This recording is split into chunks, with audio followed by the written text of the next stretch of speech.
দু বন্ধুর রান্নাবাটিতে তোমাদের সকলকেই স্বাগত। আজকে তোমাদের সাথে শেয়ার করে নেব খুব তাড়াতাড়ি হয়ে যায় এরকম একটা মাছের রেসিপি। তো রেসিপিটা বানানোর জন্যে নিয়ে নিয়েছি সর্ষে পোস্ত বাটা, তার মধ্যে দিয়ে দিয়েছি হলুদ গুঁড়ো, লাল লঙ্কার গুঁড়ো আর নুন, আর দিয়ে দিয়েছি 1 চামচ গন্ধরাজ লেবুর সবুজ অংশটা গ্রেট করে। আর এদিকে নিয়ে নিয়েছি ভেটকি মাছ। ধুয়ে পরিষ্কার করে রাখা ভেটকি মাছের উপরে মশলার মিশ্রণটা দিয়ে খুব ভালো করে মাছ আর মশলা মিক্স করে ম্যারিনেট হতে রেখে দেবো কিছুক্ষণ।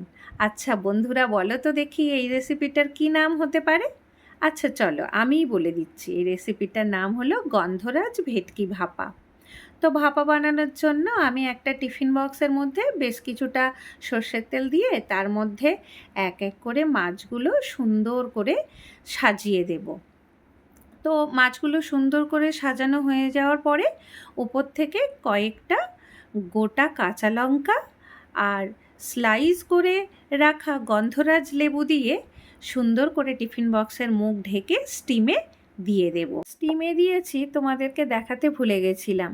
তা যাই হোক, আমাদের রেডি হয়ে গেছে, স্টিম থেকে নামিয়ে নিয়েছি। এইবার দেখো কি সুন্দর কালার এসছে, আর গন্ধটা দারুণ বেরোচ্ছিল, কাঁচা লঙ্কা আর লেবুর গন্ধ দারুণ।